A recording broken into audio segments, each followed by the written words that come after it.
शुभारंभ, एक नवी सुरुवात. सहकाऱ्यांनो नमस्कार. माझे नाव शैलेंद्र ढमढेरे. 28 वर्ष HR प्रोफेशनमध्ये काम केलं.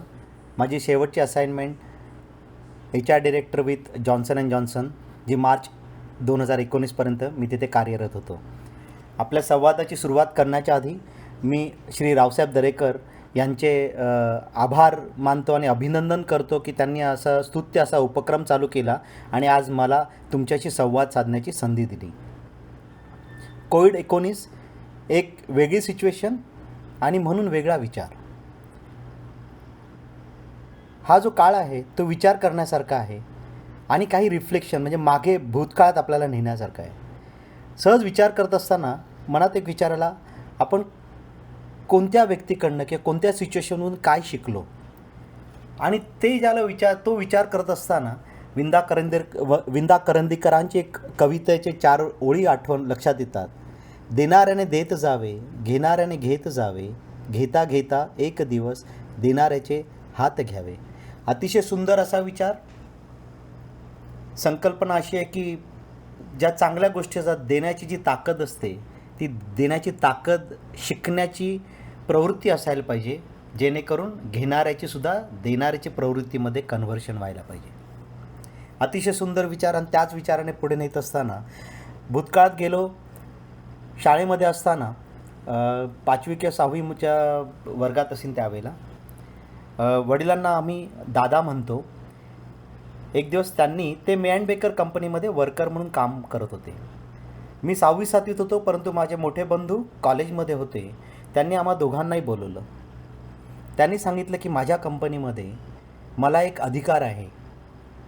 कामगाराचा एक मुलगा बदली कामगार म्हणून नोकरी मिळू शकते आणि काही वर्ष बदली कामगार म्हणून नोकरी केली की त्याला परमनंट असं काम मिळतं, वर्कर म्हणून त्याला काम मिळतं.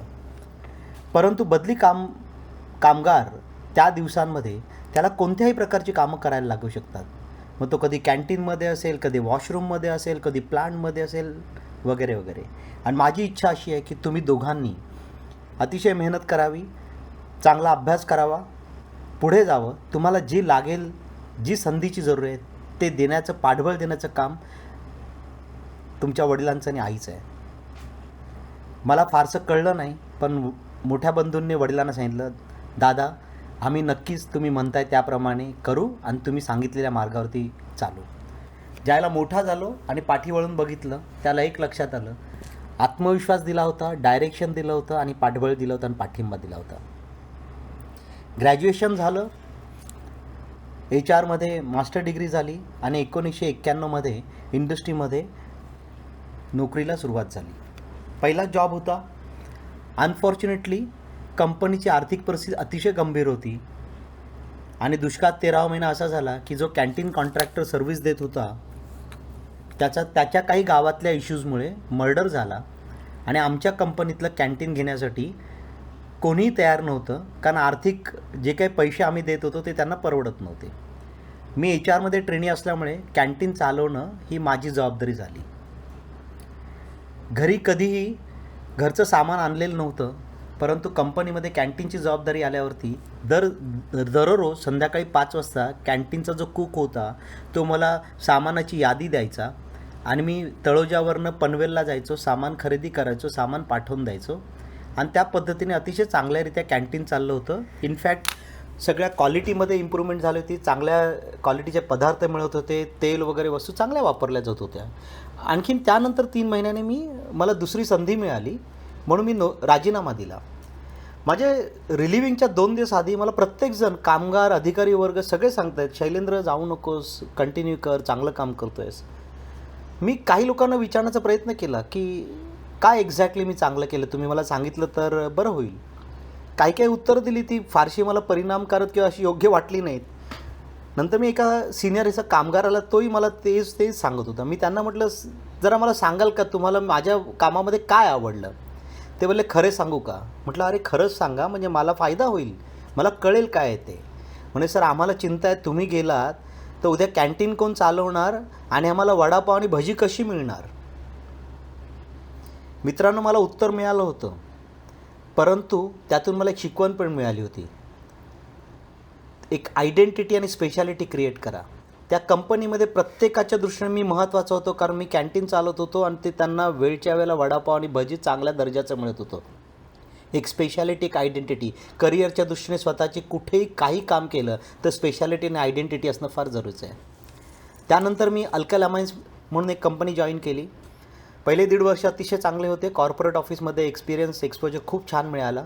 त्यानंतर माझे जे मॅनेजर होते श्रीयुत चेंदवनकर साहेब, त्यांनी मला बोलवलं. त्यांनी सांगितलं की कंपनीची आर्थिक परिस्थिती एवढी चांगली नाही आहे, दिवाळी जवळ येते आहे, 4 महिन्यावरती आली आहे आणि युनियन टफ आहे आणि ते कदाचित तिकडे काही स्टँड घेतील आणि सिच्युएशन बिघडू शकते. तू प्लांटमध्ये जा आणि तिकडचे मॅनेजर आहेत त्यांना सपोर्ट कर. प्लांटमध्ये आलो तर मला माझे जे वरिष्ठ अधिकारी होते ते एक दिवस म्हणाले, शैलेंद्र कशाला आला, सिच्युएशन वाईट होत चालली आहे आणि इथे कुठल्याही गोष्टी कुठच्याही थराला जाऊ शकतात, तर तू चांगल्या घरातल्या जा, तिकडे तुला चांगली नोकरी मिळेल, कशाला स्वतःचा जीव धोक्यात ह्या पाताळगंगामध्ये घालतोस. मी म्हटलं सर तुमच्या मार्गदर्शनाखाली शिकीन, मी पण काम करीन. नंतर लक्षात आलं 15 दिवसांनी की साहेबांनी राजीनामा टाकला होता, ते निघण्याच्या तयारीत होते, म्हणजे मला मार्गदर्शन अवेलेबल नव्हतं आणि ती जबाबदारी पूर्णपणे प्लांटची माझ्यावर आली. अतिशय टफ सिच्युएशन निर्माण झाली. 1992-93च्या काळामध्ये स्ट्राईकसारखी सिच्युएशन झाली, परंतु ती मी त्यावेळेला हँडल केली आणि त्याच्यानंतर व्यवस्थापन आणि युनियनचे संबंध अतिशय चांगले झाले, सहकार्याची ॲग्रीमेंट झाली. त्यानंतरच्या 3-4 महिन्यानंतर मला आणखीन एक चांगली संधी दुसऱ्या कंपनीत मिळाली, म्हणून मी निघत होतो. मी राजीनामा दिला होता.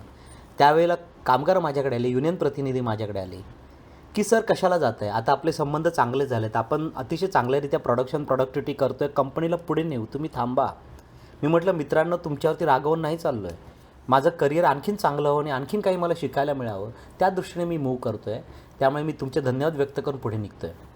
मित्रांनो, ज्याला पाठी वळून बघतो त्याला एक विचार मनात येतो, टफ सिच्युएशन हँडल करायला मिळावं, ही संधी की काय आव्हान. मी स्वीकारलं होतं, मला आनंद मिळाला, तर मी सक्सेसफुल झालो होतो आणि पुढे निघालो होतो. त्यानंतर मी HR जॉन्सन या कंपनीमध्ये जॉईन झालो. 96चा काळ असेल. 2 युनियन होत्या, अतिशय तीव्र स्पर्धा, अस्तित्वाचा प्रश्न होता त्यांचा आपापसामध्ये आणि प्रोग्रेससाठी ते पाहत होत्या.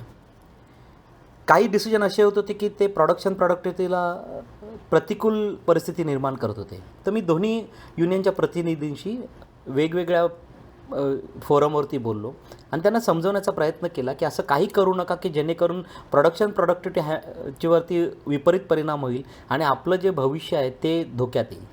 तर त्यातल्या एका युनियनच्या प्रतिनिधींनी मला सांगितलं, साहेब तुम्ही व्यवस्थापनाचे प्रतिनिधी आहात, तुम्ही डॅश सारखीच कामं कराल तर हा शहाणपणा आम्हाला सांगू नका. मला अतिशय वाईट वाटलं. त्या दिवशी मी विचार करत होतो की मी असं काय चुकीचं सांगितलं होतं, काय स्वार्थ होता माझा. मी हेच सांगत होतो की चांगलं काम करा, प्लांट जास्त दिवस चालायला पाहिजे, आपलं भविष्य पुढे चांगलं यायला पाहिजे. परंतु मला वेगळं उत्तर मिळालं होतं.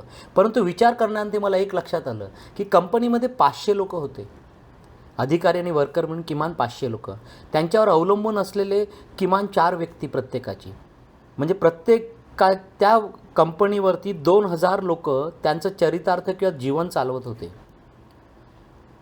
मी आजच्या घडीला विचार केला तर कुठची अशी एखादी ॲक्टिव्हिटी किंवा बिझनेस चालू करू शकतो का, माझ्याकडे तेवढी आर्थिक ताकद आणि मॅनेजमेंटची ताकद आहे का की मी एखादी ॲक्टिव्हिटी चालू करेन जी 2000 लोकांना रोजगार किंवा त्यांचं चरितार्थाचं साधन देऊ शकेल.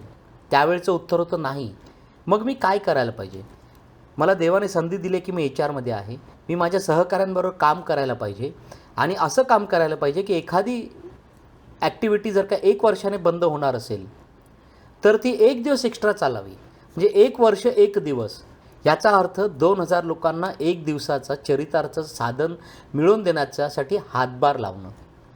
सहकाऱ्यांनो, मला त्या दिवशी माझं पर्पज आणि मी का काम करायला पाहिजे याचं उत्तर मिळालं होतं. त्यानंतर हा मला कधीही प्रश्न आला आणि कधीही अडचण आली नाही की मी का काम करावं आणि लोकांचे 2 शब्द का ऐकावेत. जोपर्यंत मनात इच्छा चांगली आहे, उद्देश चांगला आहे, समोरचा काही बोलला तरी फरक पडत नाही. आपण आपले ध्येयाकडे काम करत राहावं, वाटचाल करत राहावी.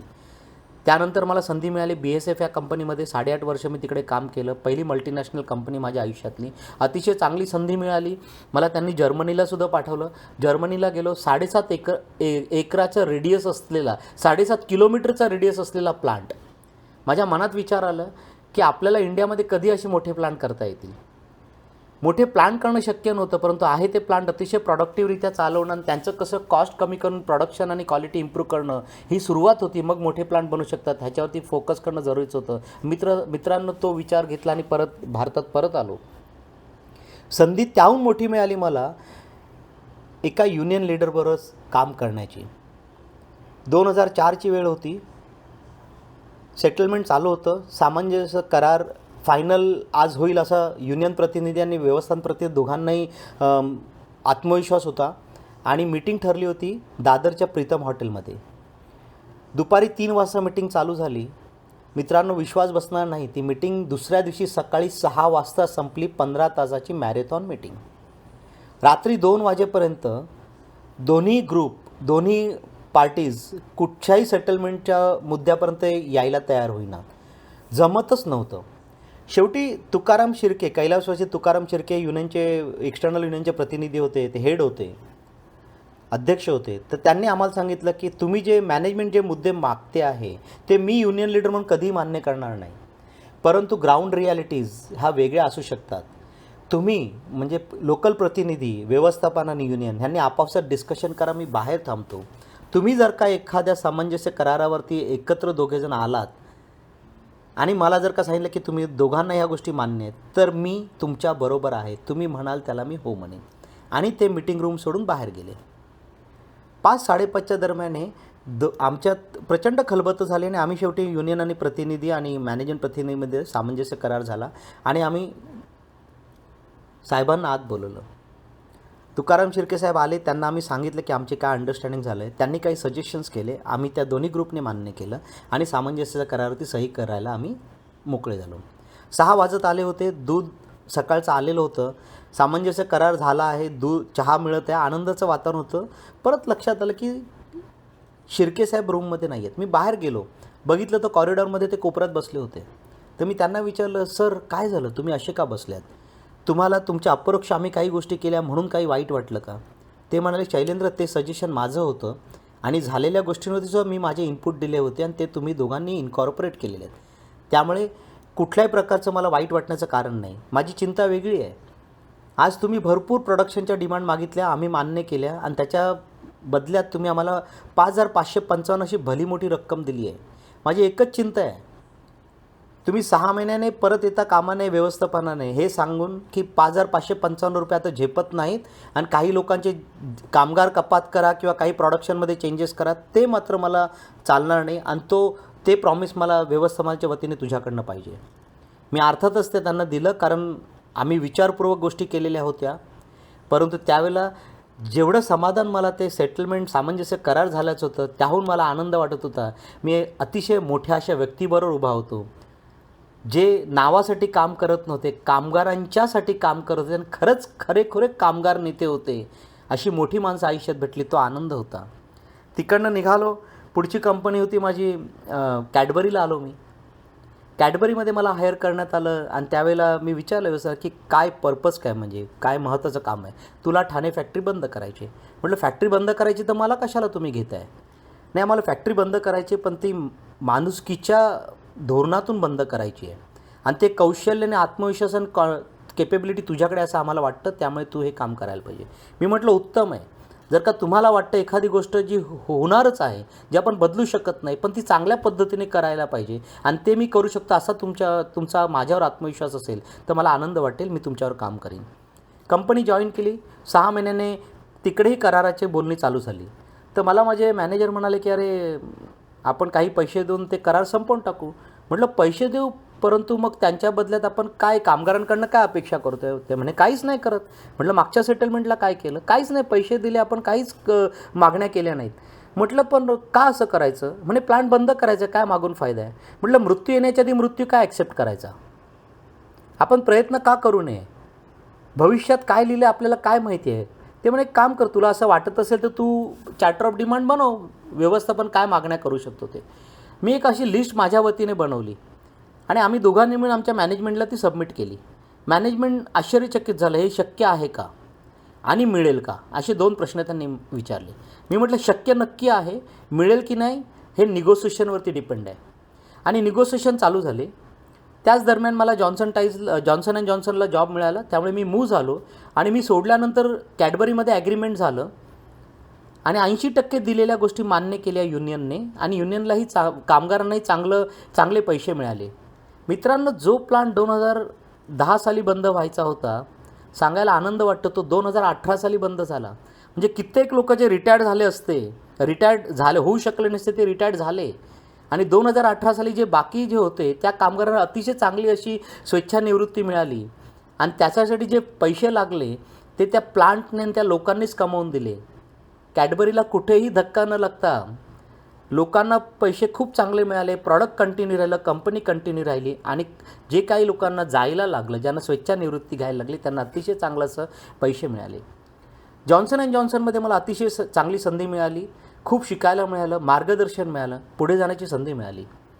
एक दिवस मार्केटिंग व्हिजिटला होतो, एका गावामध्ये होतो. एका दुकानामध्ये बाजूला एक साधा सदरा घातलेले वयस्कर गृहस्थ होते आणि त्यांनी दुकानदाराला सांगितलं, माझ्या नातवासाठी मला अतिशय चांगला असा साबण पाहिजे, जॉन्सन अँड जॉन्सनचा बेबी सोप मला द्या, तो सगळ्यात चांगला आहे. आणि त्यांनी 3 विविध खिशामधून त्या जॉन्सन अँड जॉन्सनच्या एका साबणाचे पैसे काढले आणि दिले. मला अतिशय आनंद वाटला. एका दुर्गम अशा गावामध्ये माणसाला त्याच्या नातवासाठी जर का विश्वास असेल तर ते जॉन्सनच्या प्रॉडक्टवरती होता आणि त्याने ते पैसे देऊन स्वतःच्या नातवासाठी घेतला होता. मित्रांनो, ज्या वेळेला आनंद झाला त्याच वेळेला जबाबदारीची जाणीव झाली की त्या वयस्कर गृहस्थाने अतिशय विश्वासाने ते साबण घेतला, त्याच्यासाठी लागणारे पैसे त्याने जमवलेले होते. ते जमवलेले पैसे कदाचित त्याने स्वतःच्या काही इच्छांना मुरूड घालून सुद्धा जमवलेले असतील. त्यावेळेला जॉन्सनमध्ये काम करणाऱ्या प्रत्येक व्यक्तीची जबाबदारी वाढते. कॉस्ट, क्वालिटी, सर्व्हिस आणि सर्वोत्तम राहण्याचं ध्येय हे आपल्याला प्रत्येकाने पाळणं जरुरीचं आहे, कारण तो विश्वासाला आपण सार्थ ठरणं जरुरीचं आहे. 2019 मार्चला ज्यावेळेला मी निर्णय घेतला, मी कंपनीतून जॉन्सन सोडण्याचा, अतिशय चांगली कंपनी, डिरेक्टर म्हणून तिथे काम करतो आहे, सगळ्या सुविधा आहेत, फॅसिलिटीज आहेत. परंतु त्याच वेळेला मनात एक विचार आला की शेवटची 8 ते 10 वर्ष करिअरची आहेत, ती आपण एकाच कंपनीला देण्याऐवजी विविध लोकांसाठी का काम करू नये, त्यांना चांगल्या HR प्रॅक्टिसेस, चांगल्या गोष्टी, कॉस्ट रिडक्शन कसं देता येईल, कायदेशीर गोष्टी कशा पूर्तता करता येतील आणि संधी कशी वाढतील, कसं आपण एक्सपोर्ट करू शकू, कामाच्या संधी कशा वाढतील, हा विचार होता. आणि त्याच भावनेतून नोकरी सोडली आणि टीम मॅनेजमेंट सर्व्हिसेसमध्ये पार्टनर म्हणून जॉईन झालो. 1 वर्ष छान गेलं. मार्च 2020ला कोविड समोर आलं. अतिशय वेगळं अशी सिच्युएशन, भूतो न भविष्यत अशी एक परिस्थिती निर्माण झाली. शाप की वरदान हा ज्याच्या त्याच्या विचाराचा भाग आहे. कोणामुळे झालं, कशामुळे झालं त्या ह्याच्यात न पडता आहे त्या सिच्युएशनमध्ये पुढे आपण काय करू शकतो आणि काय संधी आपल्याला प्राप्त आहेत आणि आपल्याला आपल्या भूतकाळात काय शिकलो आणि भविष्यकाळ कसा क्रिएट करू ह्यावरती विचार करत होतो. आणखीन एक एक्झाम्पल बघितली. सोसायटीमध्ये भाजीपाला डायरेक्ट यायला लागला. ताजा भाजीपाला 10 ते 15% कमी किमतीमध्ये. लोकांचं, सगळ्या सहकाऱ्यांच्या कमिटी, म्हणजे सगळे सोसायटीतले मेंबर आहेत, त्यांचं एक सजेशन आलं, कोविड गेलं तर ही प्रॅक्टिस चालू ठेवा. मित्रांनो, जो शेतकरी आज धडपडत होता, कर्जबाजारी होत होता, कारण मॅक्झिमम बेनिफिट हे मधल्या लोकांना मिळत होतं, ह्या सिच्युएशनमुळे ते सिच्युएशनमध्ये बदल झालं. त्याचबरोबर हापूस आंबा कित्येक वेळा आपल्याला ओरिजिनल मिळत नव्हता आणि मिळालं तर मुंबईमध्ये किंमत जास्त होती. परंतु काही कृषी संस्था आणि शेतकरी एकत्र आले आणि कोविडच्या सिच्युएशनमध्ये त्यांनी डायरेक्ट आपल्याला पोहोचवलं आहे कमी किमतीमध्ये खूपच चांगल्या क्वालिटीचा माल. हे नवीन भविष्याची नांदी आहे आणि नवीन एक सुरुवात आहे. मित्रांनो, अशा कित्येक गोष्टी आहेत की ज्या आपण करू शकतो आणि ऑपॉर्च्युनिटी क्रिएट होत आहेत. आपल्याला त्या कशा घ्यायच्या आणि कसं पुढे जायचं ह्या विचाराने, पॉझिटिव्ह ॲप्रोचने आपल्याला चालणं जरुरीचं आहे. आणखीन एक सुंदरशी गोष्ट मी वाचनात आली, व्हॉट्सअपवरती एकाने शेअर केली होती, ती मी तुमच्यावर शेअर करू इच्छितो. एकदा भगवान इंद्र शेतकऱ्यांवर चिडले. त्यांनी जाहीर केले की 12 वर्ष पाऊस पडणार नाही, आपण पिके घेण्यास सक्षम नसाल. भगवान इंद्रांकडून शेतकऱ्यांनी विनम्रतेची विनवणी केली. इंद्रदेव म्हणाले की भगवान शंकर आपला डमरू वाजविला तरच पाऊस शक्य आहे. परंतु त्यांनी भगवान शंकराशी गुप्तपणे चर्चा करून आधीच त्या शेतकऱ्यांची सहमत न होण्याची विनंती केली होती. जेव्हा शेतकरी भगवान शंकरांकडे आले तेव्हा त्यांनी 12 वर्षानंतर डमरू वाजवला जाईल असे सांगितले. निराश शेतकऱ्यांनी 12 वर्षापर्यंत थांबवण्याचे ठरवले. परंतु एक शेतकरी नियमितपणे राबत होता, मशागत करत होता, बियाणे पेरत होता. इतर शेतकरी त्या शेतकऱ्याची चेष्टा करत होते. काही वर्षांनी इतर शेतकऱ्यांनी त्यांना विचारले, 12 वर्ष पाऊस पडणार नाही हे आपणास माहीत असताना तुम्ही आपला वेळ व ऊर्जा का वाया घालवत आहात? त्याने उत्तर दिले, मला माहीत आहे की पीक येणार नाही, परंतु मी हे काम केवळ सराव म्हणून करतो आहे. 12 वर्षानंतर मी पिके उगवण्याची आणि शेतात काम करण्याची प्रक्रियाच विसरून जाईन. शरीराची श्रम करण्याची सवय मोडेल.